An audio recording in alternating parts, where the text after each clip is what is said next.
করিও না। এই চ্যাপ্টারটা তো আমরা নর্মাল লজিক তো জানি, যে ক্রিমিনাল লর কথা করছে একটু, तो तुम्हारे बेसिक काजे लागे नहीं चैप्टर। क्या तुम लोगों को वैसे काम नहीं लगता है चैप्टर, क्योंकि कि क्राइम लॉ तुम्हारे सिलेबस में है पर तुम्हारे काम में नहीं है ना। तुम लोग तो सीएस बनोगे तो कंपनी लॉ हैंडल करोगे, बट ठीक है थोड़ा पढ़ना चाहिए।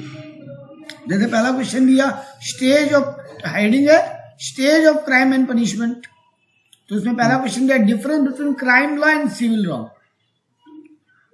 तो क्रिमिनल माने যেটা পনিশেবল আন্ডার এনি ল। ইন্ডিয়াতে এনি লতে যা পনিশেবল ল আছে সেটা ক্রাইম, কিন্তু সিভিল ল মানে আমি কোনো একটা ইন্ডিভিজুয়ালের কিছু খারাপ করেছি, ইন্ডিভিজুয়ালকে इंटरेस्ट को हम खराब किए, उसको सिविल रॉन्ग बोलते हैं। ठीक है हाँ, किंतु यहाँ पे एक बात थोड़ा सा गलत लिख दिया डिफरेंस बिटवीन में। एक्चुअली में यहाँ डिफरेंस बिटवीन में लोगों को देना चाहिए था ये सिविल रॉन्ग के हिसाब से केवल पनिशेबल होगा।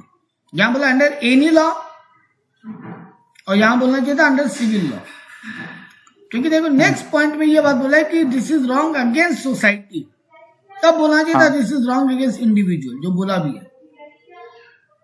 ठीक है, ये मोर सीरियस रॉन्ग है। क्राइम लॉ तो बहुत सीरियस मैटर है ना, हाँ, इसको पब्लिक रॉन्ग मानते हैं एकदम, लेकिन ये लेस सीरियस है सिविल रॉन्ग। हम देवरात को नुकसान पहुंचाया, हम देवरात का गाड़ी तोड़ दिया, या हम देवरात को धक्का मारा, या हम मतलब देवरात का प्रॉपर्टी में घुस गया जहां पे अलाउड नहीं है एंट्री, तो वो सिविल रॉन्ग हुआ। इंडिविजुअल देवरात को नुकसान पहुंचाया, ये प्राइवेट रॉन्ग हो गया एक तरीके से, ये वर्ड काम का है, और यहाँ पब्लिक रॉन्ग काम का वर्ड है। हाँ, जहां पे रॉन्ग अगेंस्ट सोसाइटी काम का वर्ड है तो रॉन्ग अगेंस्ट इंडिविजुअल है। ये अंडर एनी लॉ पनिशेबल है, तो इसे सिविल रॉन्ग में पनिशेबल है। सीधा सा एक लॉजिकल है, क्राइम लॉ में ना तुमको जेल वेल सब कुछ हो सकता है, हाँ। सिविल रॉन्ग में तुमको ज्यादातर जेल वेल नहीं होगा, पेनल्टी फाइन वो सब लगेगा। हाँ, यहाँ मेरा इंटेंशन इज एसेंशियल एलिमेंट। अच्छा, क्राइम लॉ में इंटेंशन बहुत बड़ा फैक्टर है, सिविल रॉन्ग में इंटेंशन होने से नहीं होगा, रॉन्ग होने से ही होगा। हम मन में सोचा हम देवराज को नुकसान पहुंचाएगा, हाँ, ये कैटेगरी तो सिविल रॉन्ग है, लेकिन यहाँ इंटेंशन माने ही रॉन्ग हो गया, नहीं हुआ। लेकिन क्राइम लॉ में हम सोचा कि मर्डर करेगा, हाँ, अगर पुलिस को ये फील आ जाए कि नीरज मर्डर करने का प्लान किया है केवल, क्या हमको जेल हो सकता है?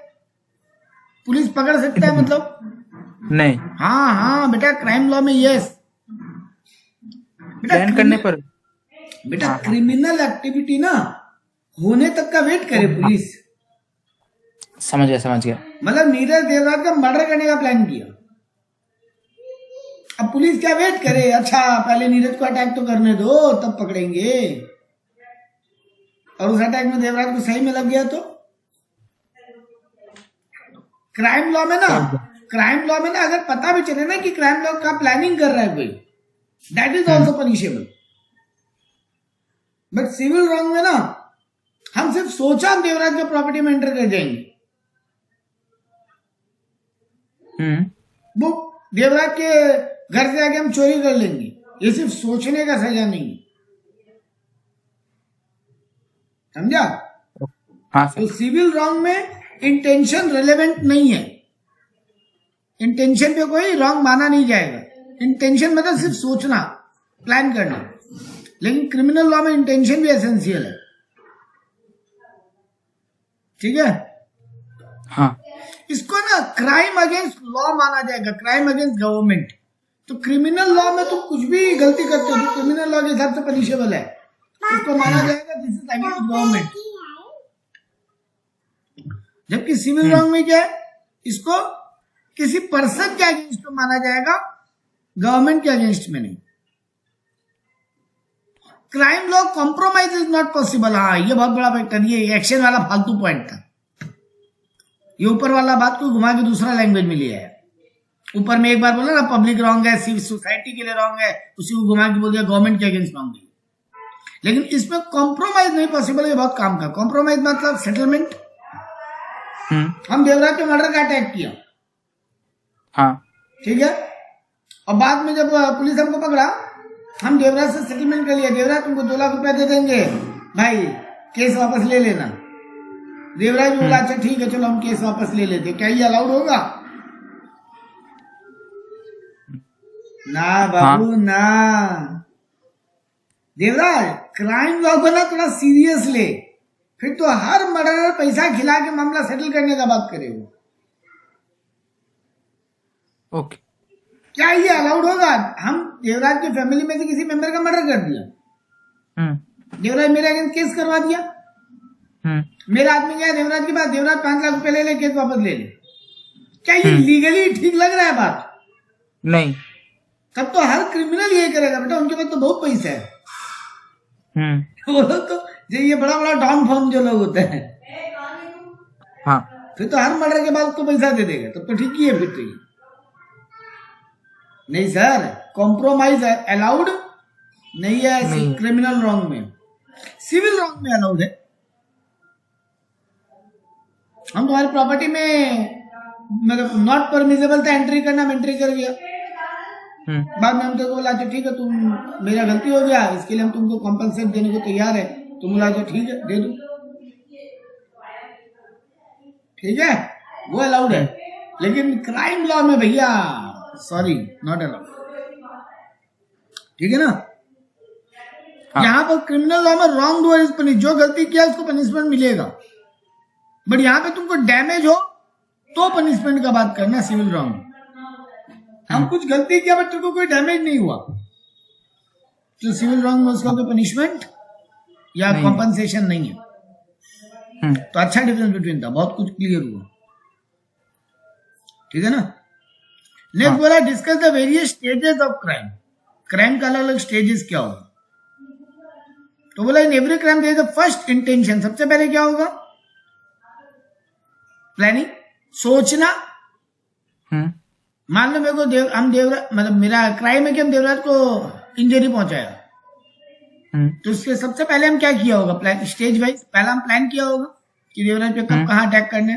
सुबह सुबह अकेला घूमने जाता है, होता है ना हिंदी पिक्चर में दिखाता है, वो गुर्गा लोग प्लानिंग करता है, पूरा एक्टिविटी चेक करता है देवराज सुबह से रात तक क्या कर रहा है, तो उसके हिसाब से हम प्लान करेगा। सेकंड स्टेज क्या होगा? अब हम प्रिपरेशन करेगा, और थर्ड में अटेम्प्ट टू कमिट, और फोर्थ में काम कंप्लीट, आदमी खत्म काम खत्म। ठीक है, ये ना हिंदी पिक्चर वाला सीन। तो पहला इंटेंशन, देखो यहाँ पे क्या बोला, the first stage of commission of a crime the law does not take the notice of an intention, mere intention to commit an offence not followed by the act can not constitute an offence. देख यहाँ पे बोला मेरा intention है तो police मेरे को रोकने के लिए आ जाएगा, लेकिन उसके लिए हमको सजा नहीं हो सकता उस तरीके से, क्योंकि उसको अब तक ऑफेंस माना नहीं। तो ऊपर देखो एक बात बोला था सर, अब तो कॉन्ट्राडिक्ट कर रहे हैं। ऊपर क्या बोला था? Crime intention is essential element, but यहां बोल रहे हैं सिविल रॉन्ग में इंटेंशन इज नॉट रेलेवेंट। तो बोलना ये चाहता है इंटेंशन करने पे जेल नहीं कर देंगे, बट इंटेंशन करने पे तुम सस्पेक्ट में आ जाओ, क्योंकि पुलिस होने नहीं देगा ना। अगर पुलिस को पता लग गया कि इस बंदे का कोई इंटेंशन है, लेकिन अब इंटेंशन के बाद कभी कुछ किया ही नहीं, तो उसके लिए पुलिस हमको जेल में नहीं डाल सकती। बात समझना, ये एलिमेंट है लेकिन इसके लिए पनिशमेंट नहीं है। रोक सकेगा पुलिस क्राइम होने से पहले, लेकिन अगर हम इंटेंशन किया, पुलिस को पता चल गया, तो पुलिस मेरे पे नजर रखना चालू कर देगा मेरे को रोकने के लिए। लेकिन अगर हम कभी कुछ किया ही नहीं, तो इसका मतलब ये थोड़ी ना कि पुलिस जेल में डाले, ओ तुम तो सोचा ही था ना देवराज पे अटैक करने का, आओ आओ पहले तुमको अंदर करते। अरे किस बात का, ठीक है ना। तो इसको ऑफेंस नहीं माना, लेकिन ये पहला स्टेज माना। लेकिन पहले स्टेज के बाद हम आगे नहीं बढ़ा तो वो ऑफेंस नहीं, ठीक है। तो देखो लिखा था obvious reason for not prosecuting the accused. इस स्टेज पे हमको प्रोसिक्यूट नहीं कर देगा। प्रोसिक्यूट करना मतलब पनिशमेंट के लिए रेडी कर देना, जेल वेल डालना या सजा देना, फाइन पेनल्टी लगाना, वो नहीं होगा। क्योंकि स्टेट पे ये बहुत डिफिकल्ट है ये प्रूव करना कि तुम गिल्टी माइंड। हम देवराज पे अटैक करने का प्लान किया, पुलिस को पता चल गया, हाँ पुलिस नजर रखना चालू कर देगा ताकि अटैक होने के पहले रोक सके। लेकिन इसके लिए पुलिस हमको जेल में जाएगा, पुलिस प्रूव नहीं कर पाएगा ना कोर्ट में ले जाके। मान लो पुलिस हमको अरेस्ट करके कोर्ट ले गया देवराज, तो पुलिस यहाँ पे प्रूव नहीं कर पाएगा कोर्ट में कि नहीं नीरज तो गिल्टी माइंड था। गिल्टी माइंड माने मतलब मन में क्राइम चल रहा था उसके, मन में चलना प्रूव होता है क्या कोर्ट में? कभी नहीं, मन का कोई पढ़ नहीं सकता सर। तो यहाँ पे प्रूव करना मुश्किल होगा। This stage is significant progress for mayor deliberation toward the actual commission of the crime. लेकिन ये एक सिग्निफिकेंट स्टेज है, मतलब पुलिस यहाँ से अगर ये भी मेड अप मेरा माइंड है कि एक्चुअली हम क्राइम को इम्प्लीमेंट करेंगे, तो पुलिस इस पर नजर रख सकते हैं, क्योंकि पुलिस इसको एक स्टेज मानता है। There is an intention to cause a harm but yet action to take the manifest intention. मेरा इंटेंशन है तुमको हार्म पहुंचाने का, बट अब तक हम कोई एक्शन नहीं लिया है तो पुलिस कुछ कर नहीं पाएगा, इसको ऑफेंस नहीं माना जाएगा। तो अब देखो ऊपर डिफरेंस बिटवीन में बोला था कि क्राइम में इंटेंशन एक एलिमेंट है, लेकिन नीचे आके हमने फाइनल बात पढ़ ली है कि इंटेंशन को ऑफेंस नहीं माना। अब तुम अगर शॉर्ट में याद रखना चाहे तो ये बात याद रख सकते हो, ठीक है ना? और हाँ, क्यों नहीं है तो उसका रीजन ये हो गया क्योंकि इसको प्रूव करना पॉसिबल नहीं है। लॉ तब तक उस बात को नहीं मानता जब तक प्रूव करने का एक जगह नहीं। जो इसीलिए फाइनल एग्जांपल में एकदम परफेक्ट वही बात लिखा जो आपने बोले हैं। Intention to kill anyone is not a crime, however it is an essential ingredient of crime, है ना? क्योंकि बिना इंटेंशन के तो क्राइम हो ही नहीं सकता। हम मन में सोचा ही नहीं तो मर्डर कैसे करते हैं? अब आता है यहाँ पे बहुत सॉलिड एग्जाम्पल। तो ये बात ना इतना इंपॉर्टेंट है कि बस नॉर्मल सा बात है, ये जो मार्क कर रहा है। हाँ, बता Devraj, intention to cause harm, हाँ, there can not be no crime. जब तक इंटेंशन नहीं हो तब तक उसको क्राइम नहीं मान रहा है लॉ। हाँ, और यहाँ पे बहुत जबरदस्त एग्जांपल देंगे और तुम मानेगा, क्योंकि तुम पिक्चरों में वैसा देखा है, सुना है। पिक्चर में जब कोर्ट केस देखा है तो तुम सुना है और देखा है उसको। देवराज, तुम मेरे पे अटैक किया, हाँ, और सेल्फ डिफेंस में तेरे को चाकू लग गया, हाँ, क्या इसके लिए पुलिस मेरे को जेल में डालेगा? मेरे को सजा होगा अगर ये प्रूव हो जाए कोर्ट में कि नीरज सेल्फ डिफेंस में देवराज का मर्डर कर दिया। तुम बहुत सारा हिंदी पिक्चर में देखा होगा कि सेल्फ डिफेंस मर्डर में अगर कोर्ट में ये प्रूव हो जाए कि सेल्फ डिफेंस में मर्डर था तो ये जेल वेल नहीं होगा। नहीं होगा तो हाँ, राइट है। तुम क्यों नहीं होगा पता है? सेल्फ डिफेंस है ना? पढ़ ले नहीं, वो ठीक है, लेकिन लॉ का प्रोसेस देख। लॉ पहला स्टेज क्या मान रहा है? इंटेंशन था क्या क्राइम के पीछे? नहीं, तो यहां से क्राइम स्टार्ट ही नहीं हुआ। इसीलिए देख क्या मस्त लाइन लिखा है कि बिना इंटेंशन के क्राइम नहीं है, और क्राइम नहीं है तो फिर वो क्रिमिनल लॉ में नहीं आएगा। देख रहा कैसे बिल्डअप हुआ चीज। तो लॉ कैसे इंटरप्रिटेट करता है, जज कैसे बैठ के डिसाइड कर रहे हैं। जज बोल रहे हैं तो पहला स्टेज पे नहीं आया, ठीक है, मान लिया नीरज क्या तो मर्डर हुआ है देवराज का, हाँ, लेकिन क्या नीरज का इंटेंशन था? कोल्ड ब्लडेड मर्डर वर्ड सुनता है हिंदी पिक्चरों में, वकील लोग बोलता है ये तो कोल्ड ब्लडेड मर्डर है। जो कोल्ड ब्लडेड और हॉट ब्लडेड का मतलब क्या होता है? ठंडा खून और गर्म खून। मतलब गर्म खून मतलब गुस्सा में आके सोच के मारा, गुस्सा में आके अचानक से मारा, हाँ, मतलब ऐसा कुछ घटना हुआ जिसके कारण इसका हाथ उड़ गया। और कोल्ड ब्लडेड मतलब ठंडा खून, मतलब सोच समझ के, ठंडा दिमाग से मर्डर किया, मतलब प्लान करके मर्डर किया। तो कोल्ड ब्लडेड मर्डर एक सीवियर क्राइम है। हाँ, हॉट ब्लडेड मर्डर में फिर कोर्ट देखेगा कि क्या बात पे हुआ। ओके। जैसे जब है ना ये क्या नाम है, अजमल कसाब को फांसी दिया तो कोर्ट ये माना इसके पीछे पूरा इंटेंशन था क्राइम करने का। लोग सोच के आए थे ना इंडिया में कि मारना है लोगों को, तो वो कोल्ड ब्लडेड मर्डर वाले कैटेगरी में चला गया। ठंडा खून मतलब ठंडा दिमाग से प्लान करके मारा हो। और हॉट ब्लडेड क्या होता है? तुम मेरे पे अटैक किया, अचानक गुस्सा में आके तेरे को मार दिया, या तुम मेरे साथ बहुत कुछ गलत किया है, हम गुस्सा में आके तेरे को मार दिया। तो उसमें सजा होगा, लेकिन फिर देखना पड़ेगा कितना लेवल तक। तो पहला स्टेज क्या बोला, इंटेंशन होना चाहिए तभी क्राइम मानेंगे। सेकंड स्टेज क्या बोला, प्रिपरेशन, मतलब arrangement necessary measures for commission of the intended crime. हम जो सोचा था उसके लिए अरेंजमेंट करना, चाकू अरेंज करना, हथियार अरेंज करना, लोग अरेंज करना, जो भी है। क्या इसको भी क्राइम माना जाएगा, प्रिपरेशन को भी? हाँ। नहीं, देखो क्या लिखा है अभी भी, preparation is not enough to constitute the crime. हम सिर्फ हथियार ला के रख लिया पर देवराज पे अटैक ही नहीं किया, क्या इसके लिए मुझे हो जाएगा? हम सोचा हम देवराज का मर्डर करेगा। हथियार ला के रखना भी तो एक क्राइम है ना। है, एक मिनट, प्रिपरेशन सिर्फ हथियार नहीं होता। अगर मान लो हम लीगलाइज वे में बंदूक अरेंज किए तब तो लीगल है, तो तब क्राइम नहीं होगा। हाँ, इलीगल होगा तो फिर एक बात और समझ ले देवराज अभी भी। हाँ, एक पॉइंट पे और आएंगे देवराज, अगेन तुम बहुत सारा मूवी में देखा होगा। हम इलीगल हथियार रखा बट तेरे पे अटैक ही नहीं किया कभी, तो इलीगल हथियार रखने का सजा होगा हमको, मर्डर का सजा थोड़ी हो जाएगा। हाँ, मर्डर का तो नहीं होगा बट हथियार रखने का तो यही तो बोले, तो जो क्राइम हम इंटेंट किया वो तो मर्डर वाला इंटेंशन था मेरा, बट मर्डर तो हुआ नहीं अब तक, तो मर्डर का सजा नहीं हो सकता हमको।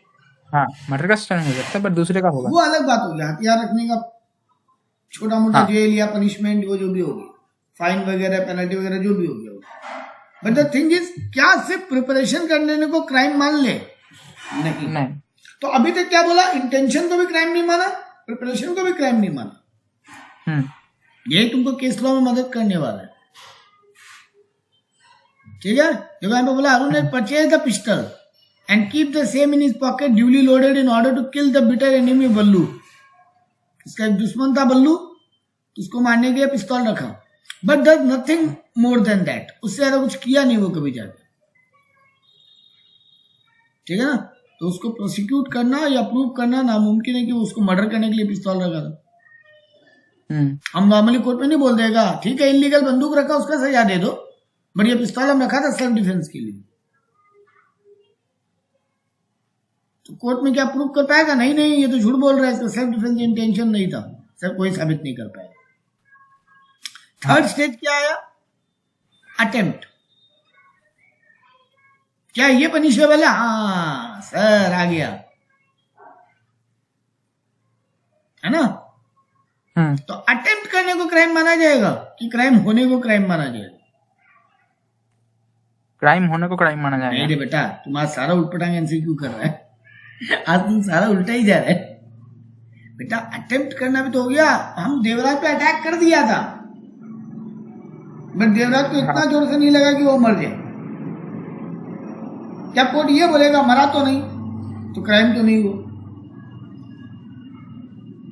अटेम्प्ट तो कर रहा है ना, क्राइम तो मान लिया जाएगा, क्राइम हो गया, ठीक है। तुम बोलेगा सर मर्डर का सजा अलग होता है और चाकू लग जाने से मरा नहीं तो उसका सजा अलग होगा। वो हम सजा पे डिबेट नहीं कर रहे अभी कि कितना सजा होगा। 7 साल का जेल होगा ना, 14 साल का जेल होगा ना, उम्र कैद होगा ना, फांसी होगा।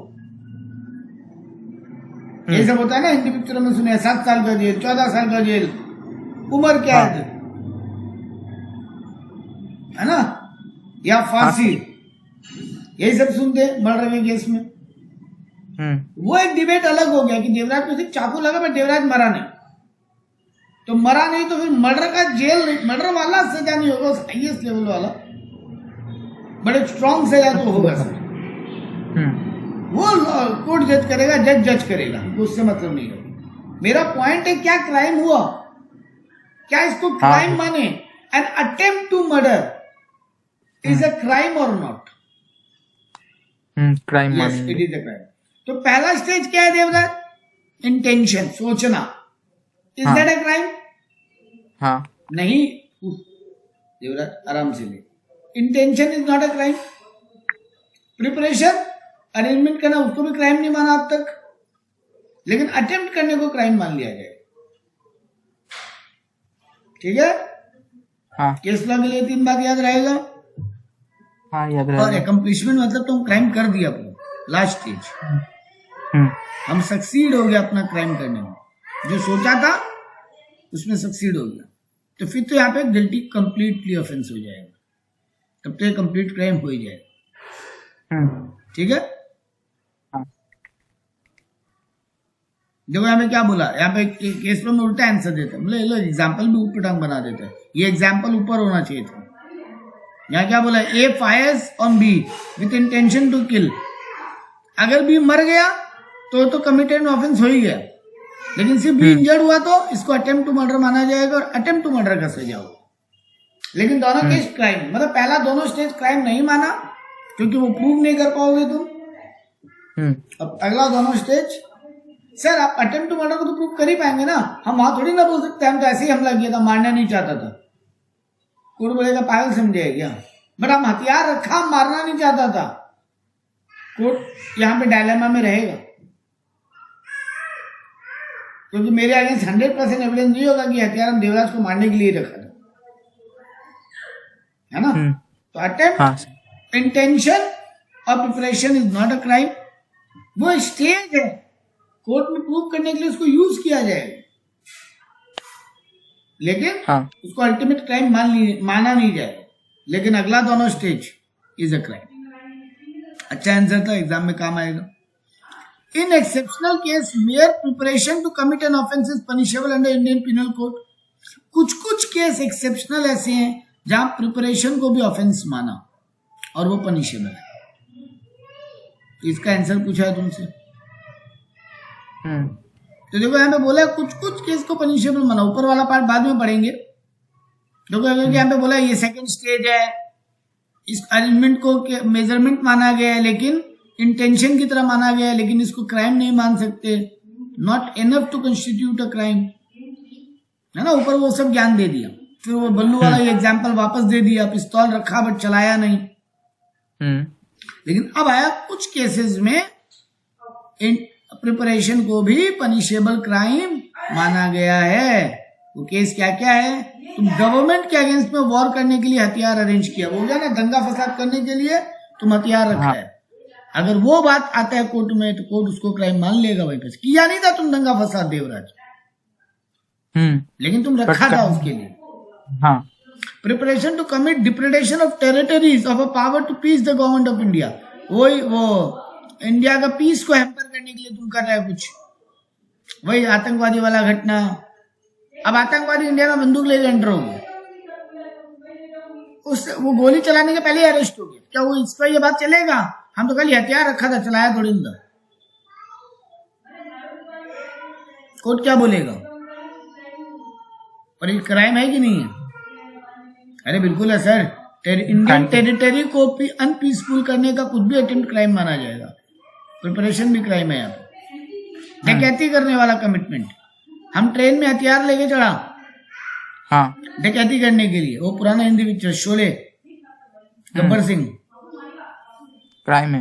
हाँ क्राइम है सर। पकड़ा गया उसके पहले, क्राइम होने के पहले, डकैती कर नहीं पाया था उसके पहले। मेरा ऐसा कोई गलती से पुलिस ही आके हमको धर लिया, कोई हथियार देख लिया मेरे पास छुपा हुआ, वो चुपके से पुलिस को बता दिया कोई एक स्टेशन पे। मेरा अगला स्टेशन पे ट्रेन छूटने के बाद क्राइम करने का प्लानिंग था,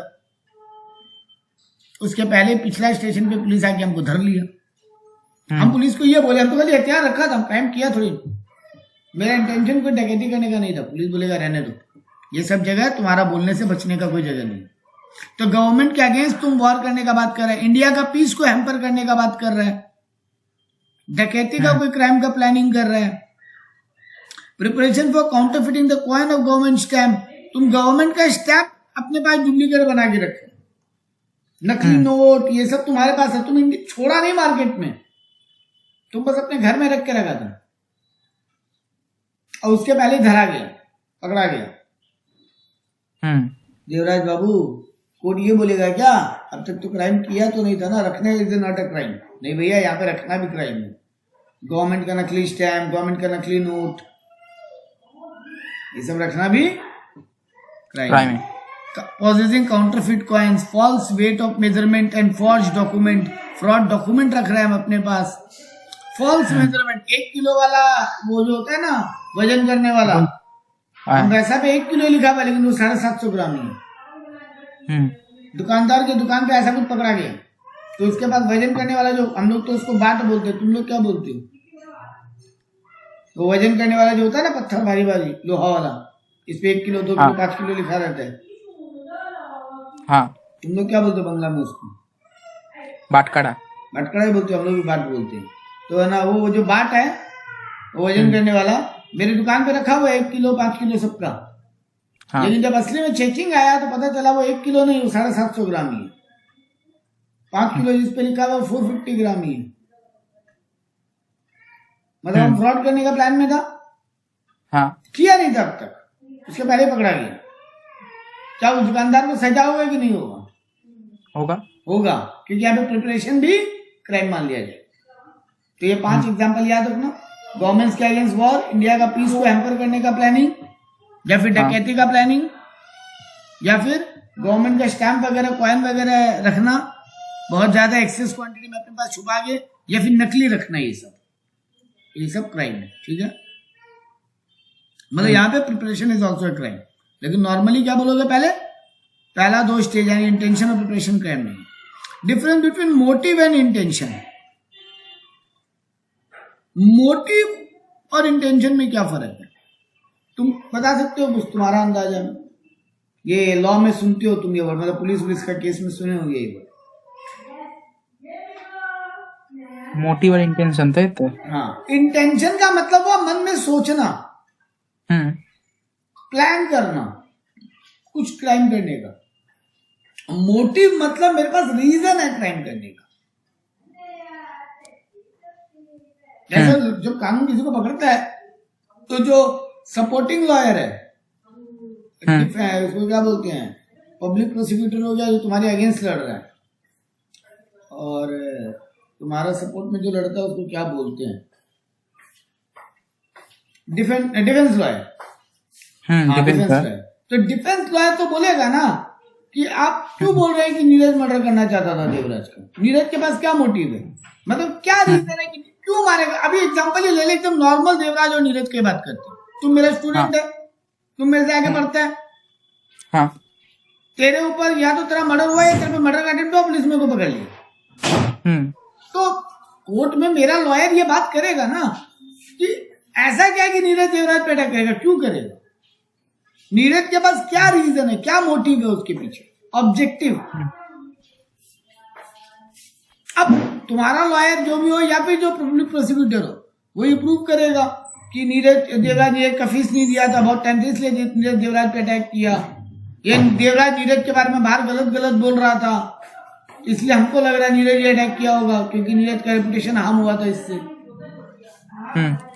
तो रीजन प्रूव करने का बात आएगा कि क्यों अटैक करेगा। बेमतलब तो कोई किसी का मारेगा नहीं ना, या कोई भी क्राइम बेमतलब क्यों करेगा? तो ये होता है मोटिव, मतलब reason to do a crime, जबकि इंटेंशन मतलब थिंकिंग या preparing a plan of a crime.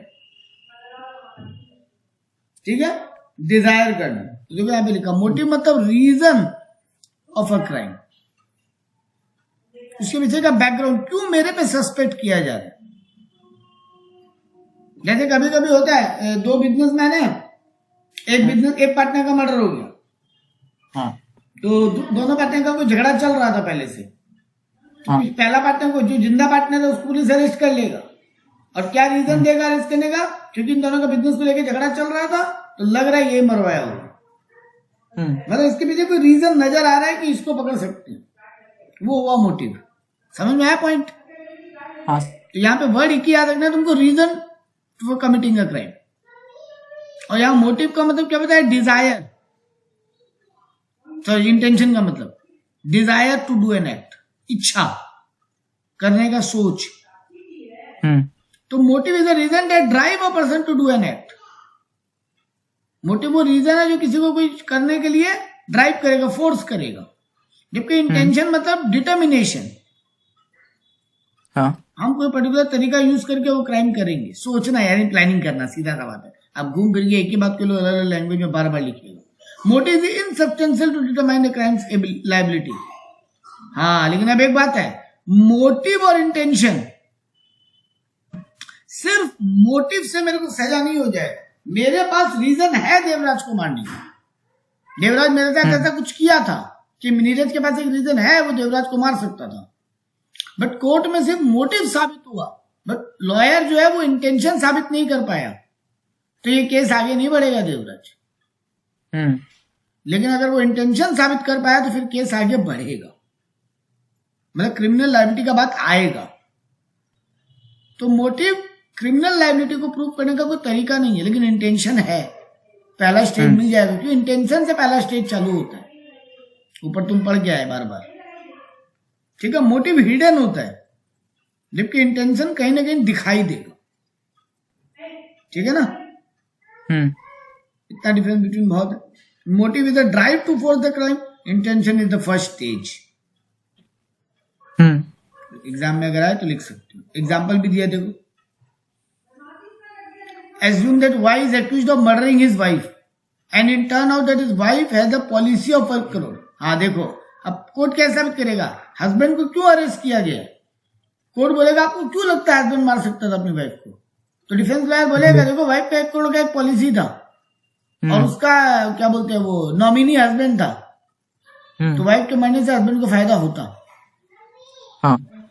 तो कोर्ट में ये बात लाया जा सकता है कि नीरज पे केस तो चल सकता है, इसको इन्वेस्टिगेट तो किया जा सकता है, क्योंकि नीरज के पास एक मोटिव था,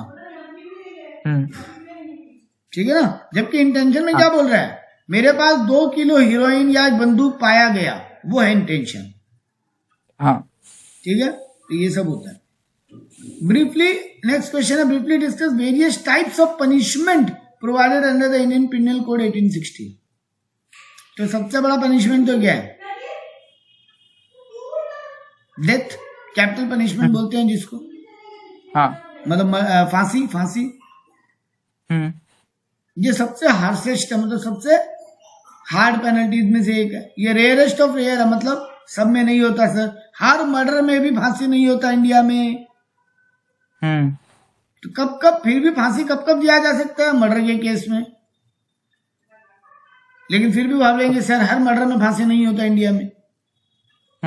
मैक्सिमम तक कोर्ट जाता है लाइफ टाइम इम्प्रिजनमेंट, लेकिन कुछ कुछ केस में हो सकता है एकदम सीरियस क्राइम, जैसे अभी वो जो कैलकाटा वाला रेप वाला केस है, उसमें जिसको अरेस्ट किया गया है वो जो भी वो आदमी था, नाम भूल रहे थे हम उसका, हम भी भूल गए सर। वो नहीं बोल रहे हम भी, प्रिंसिपल नहीं, प्रिंसिपल को तो बेल मिल गया, और एक जो था जिसको मेन एक्यूज बना गया।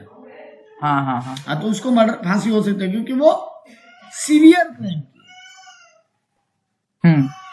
डकैती विथ मर्डर, हम डकैती भी किया वहीं पे मर्डर भी कर दिया। गवर्नमेंट के अगेंस्ट में वॉर छेड़ देना।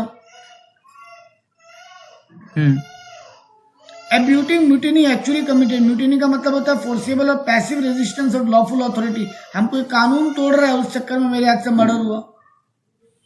Fabricating false evidence upon which an innocent person suffers death, हम ऐसा फॉल्स एविडेंस रेडी किया जिसके कारण एक इनोसेंट आदमी को फांसी हो गया या वो मारा गया। तो मेरे फॉल्स एविडेंस के कारण एक इनोसेंट आदमी मारा गया, तो उसमें भी मेरे को फांसी हो सकता है। हम माइनर को या पागल आदमी को सुसाइड करने के लिए अटेम्प्ट करवाया,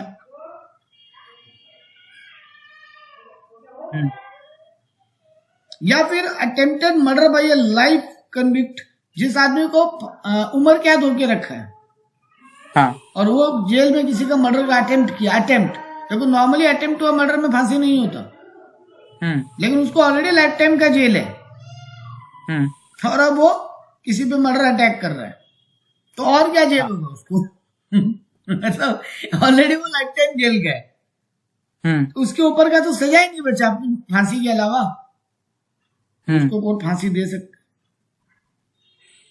तो ये सब केस में फांसी होता है, मतलब जिसको डेथ पेनल्टी बोलते हैं, to be hang till death. Life time imprisonment second सजा बताया। Imprisonment for life means rigorous imprisonment, इसको रिगरस बोलते हैं, मतलब जब तक तुम आखिरी सांस लोगे तब तक तुम जेल में ही रहोगे। नॉर्मल इम्प्रिजन मतलब जेल में डालना। अब नॉर्मल इम्प्रिजनमेंट 2 टाइप का होता है, एक सिंपल और एक हार्ड लेबर। सिंपल माने सिर्फ जेल में ही रहोगे इतना साल तक, 5 साल 7 साल जो भी, और एक होता है रिगरस इम्प्रिजनमेंट, अगर कोर्ट बोलता है ना, मतलब जेल होगा प्लस वहां पे उसको मेहनत मजदूरी भी करना पड़ेगा, जेल में वो चक्की पीसना, जेल में काम करना, वो सब का विषय। मतलब इम्प्रिजनमेंट में फिर 2 पॉइंट है। जेल में कोई चक्की भी नहीं पीसती। ठीक है। हाँ अगला है फॉरफीचर ऑफ प्रॉपर्टी। तुम्हारा प्रॉपर्टी को गवर्नमेंट हथिया लेगा। जैसे अभी बहुत जगह हो रहा है ना, वो बुलडोजर चला के प्रॉपर्टी गवर्नमेंट ऑक्युपाई कर लेते हैं। फाइन तो है ही एक सजा। ठीक है। डिफॉल्ट सेंटेंस मतलब in court sentence and accuse for a punishment which include a fine amount.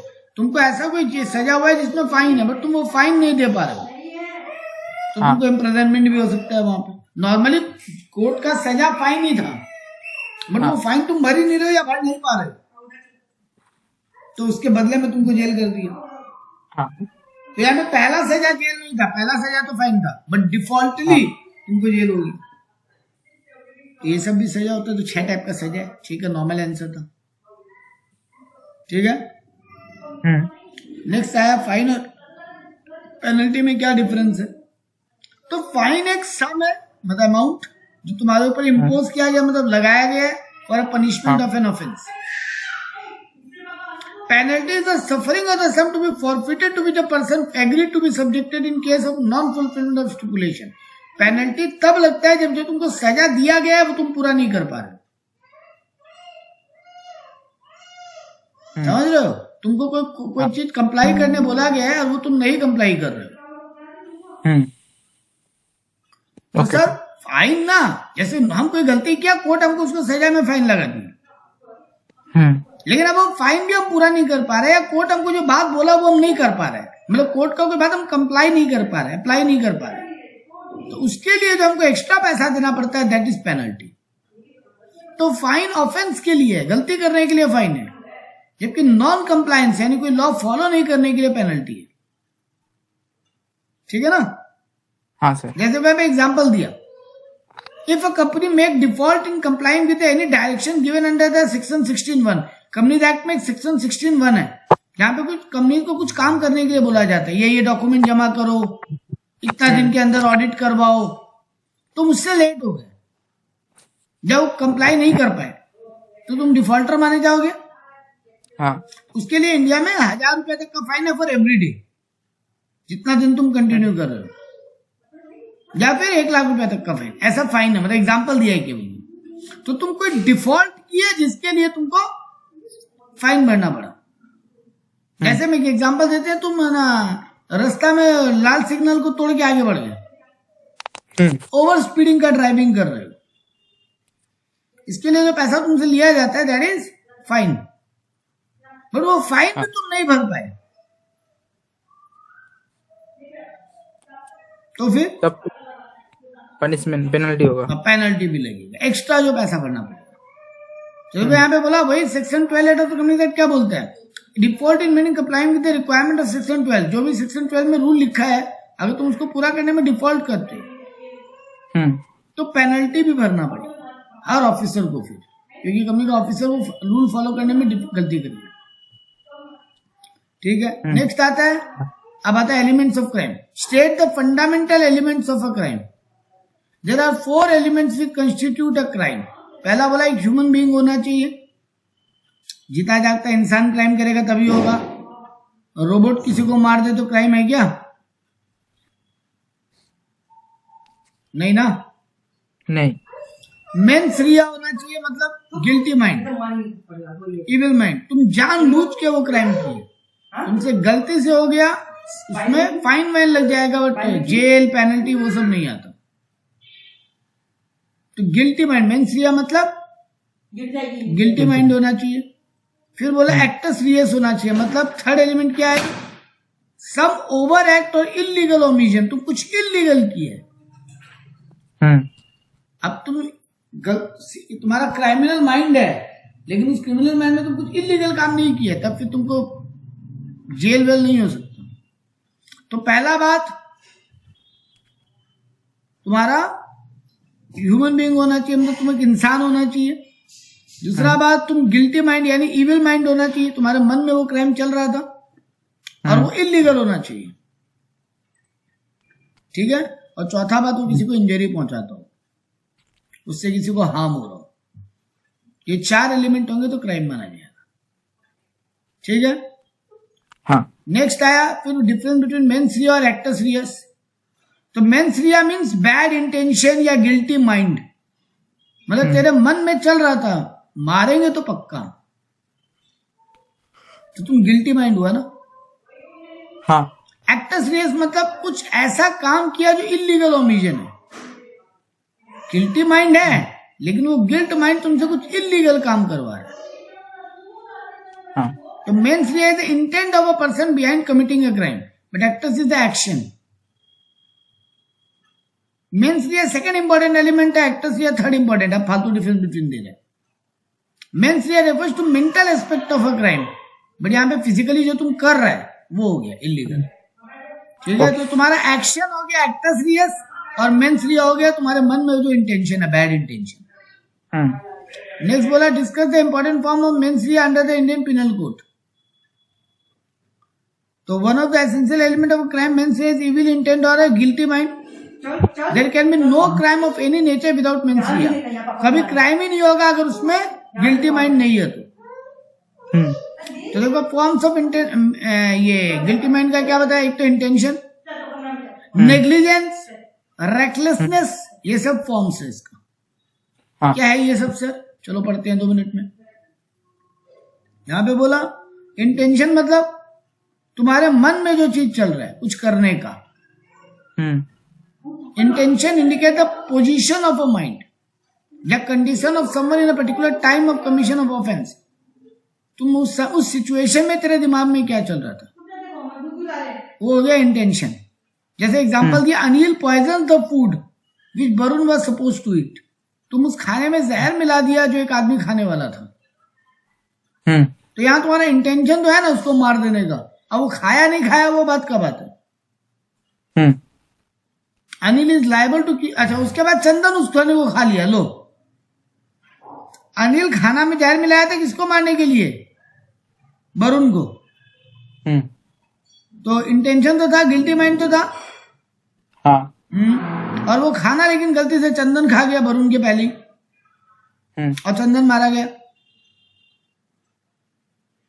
क्या यहाँ पे अनिल को चंदन के मर्डर के लिए हेल्ड किया जा सकता है?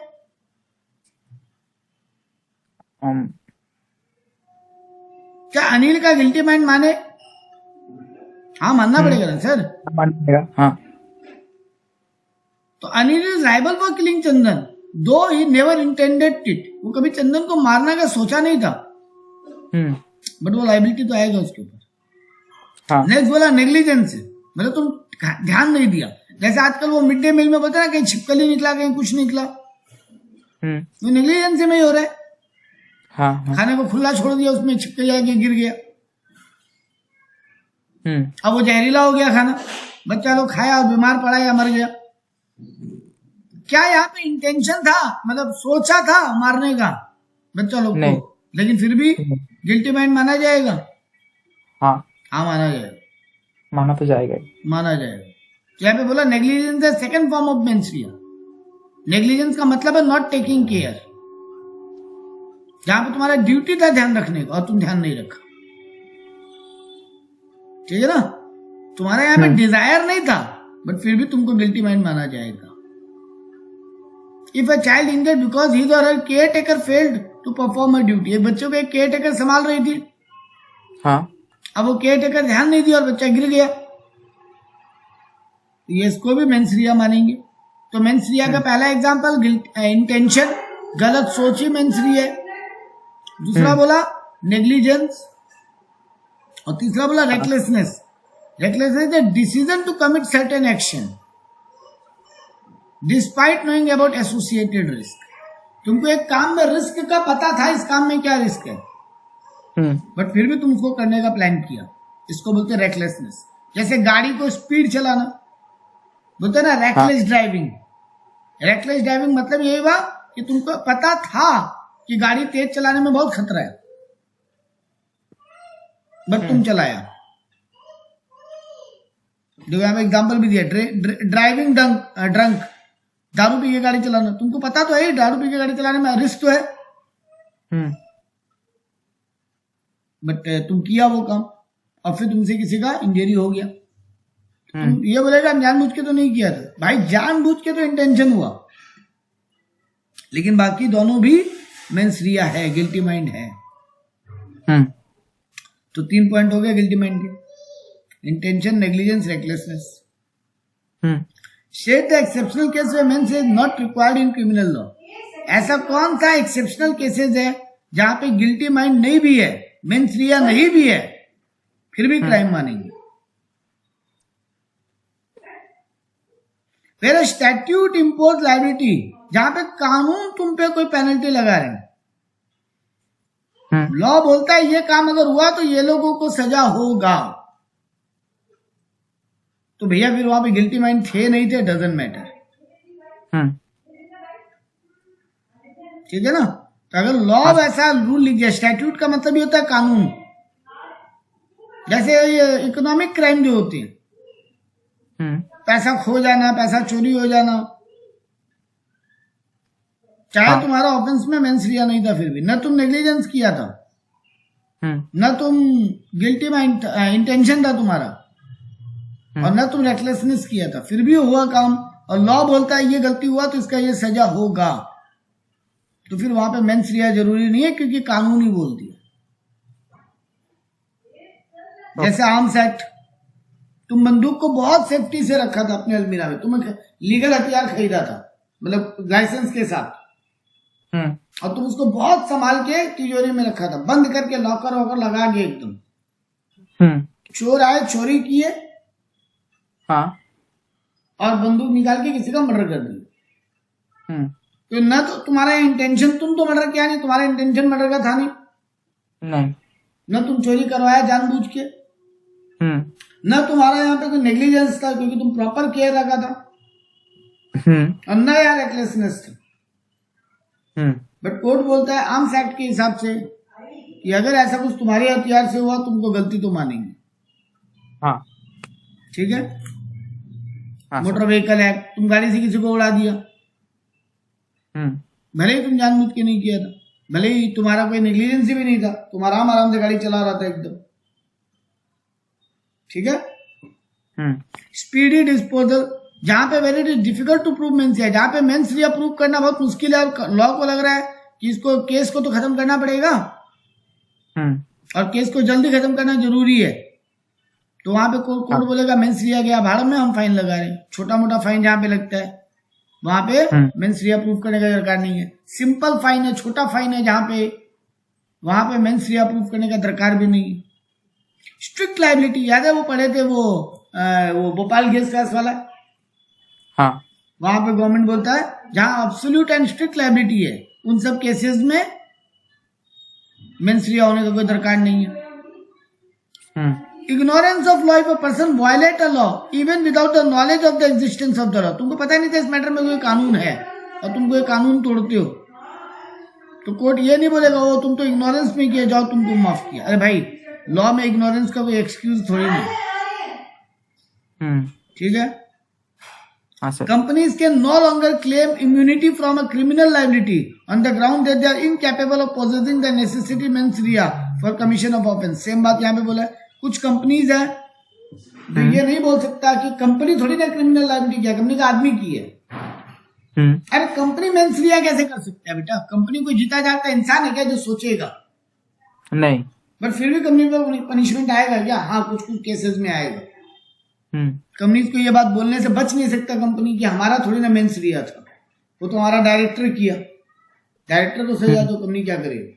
जैसे वही भोपाल गैस केस, हाँ, फाइन पेनल्टी तो बिजनेस पे भी लगा, जहां उनके ऑफिसर पे तो जो लगा ही, लेकिन बिजनेस पे भी पनिशमेंट लगा।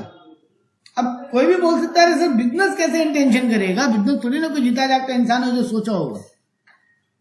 लेकिन लॉ बोलता है कुछ केसेस है जहां पे कंपनी इस बात से बच नहीं सकता कि हमारा कोई क्रिमिनल लायबिलिटी बनता ही नहीं है, क्योंकि क्रिमिनल लायबिलिटी में ऊपर एक बात पढ़ा तो ह्यूमन बीइंग होना चाहिए, है ना? अभी ऊपर पढ़ के आए थे।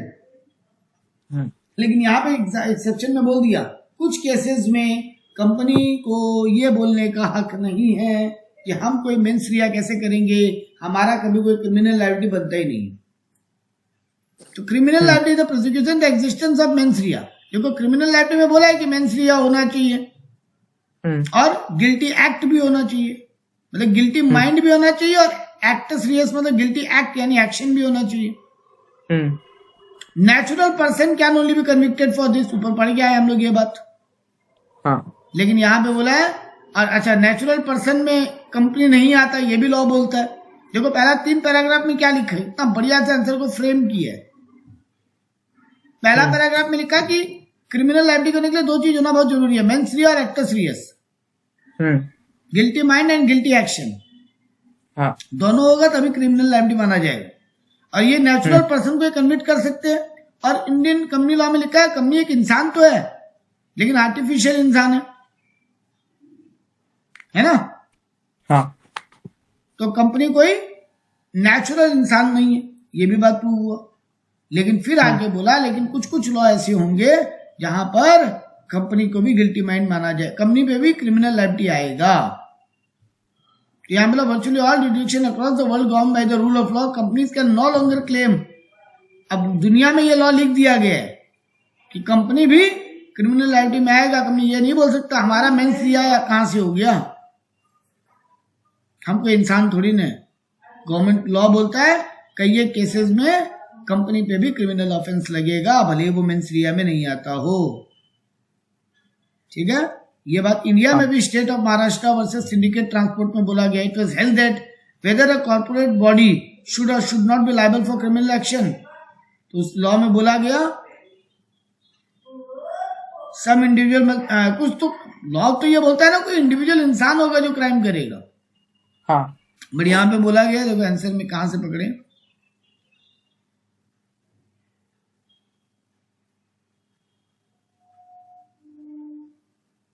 हाँ तो यहाँ पे बोला है, यहाँ पे आंसर में कहा पॉइंट पकड़ा, रुको एक मिनट ऊपर से पढ़ते हैं। It was held that question whether a corporate body should or should not be liable for criminal action resulting for the act of some individual must depend on the nature of the offence disclose by the allegation in the complaint. किस नेचर का offence है उसके ऊपर depend करेगा कि खाली company के ऑफिसर को गिल्टी माने कि कंपनी को भी गिल्टी माने। ठीक है, तो यहां पे वही बोला in this case the corporate criminal liability settled position of law is now that ultimately solution क्या निकल कर आया, company is virtually the same position of an individual. Company virtually individual जैसा ही है, वर्चुअली। तो जो इंडिविजुअल है उसको जेल वेल होगा, कंपनी को फाइन पेनल्टी पनिशमेंट लगेगा। हाँ, यहाँ पे बोला ऑफेंस इंक्लूडिंग दोज रिक्वायरमेंट्स या furthermore company can not escape, company इस बात से बच नहीं सकता कि उसका क्रिमिनल लायबिलिटी नहीं है, तो कंपनी को पनिशमेंट के रूप में इम्प्रिजनमेंट नहीं होगा, लेकिन फाइन तो हो ही सकता है, पेनल्टी तो हो ही सकता है। हाँ, यही बोला। ठीक है, ओके, तो कंपनी को जेल नहीं हो सकता बट फाइन पेनल्टी लग सकता, but it could be find. यही बात समझाया और कुछ नहीं था। तो यानी अल्टीमेटली तुमको एग्जाम में क्या पकड़ना है कि कंपनी को अगर नेचर ऑफ द केस पे डिपेंड करेगा तो कंपनी पे भी क्रिमिनल ऑफेंस बनेगा, बस जेल नहीं होगा, फाइन पेनल्टी लगेगा। Difference between bailable offence and non bailable offence, नया टॉपिक आ गया। बेलेबल मतलब वो ऑफेंस जो फर्स्ट शेड्यूल में जिसका नाम है, जिनमें तुमको एक बार जेल से छूट मिल सकता है, केस चलता रहेगा बट तुम फ्रीली बाहर घूम सकते हो। तो bailable offence is an offence which is shown bailable in first schedule of the code which was made bailable by an other any other law. A non-bailable offense means offense that is other than a bailable offense। कितना गंदा definition लिखा है, जो bailable नहीं है वही non bailable है। और बेलेबल कौन है, जो फर्स्ट शेड्यूल में जिसको लिखा हुआ। ठीक,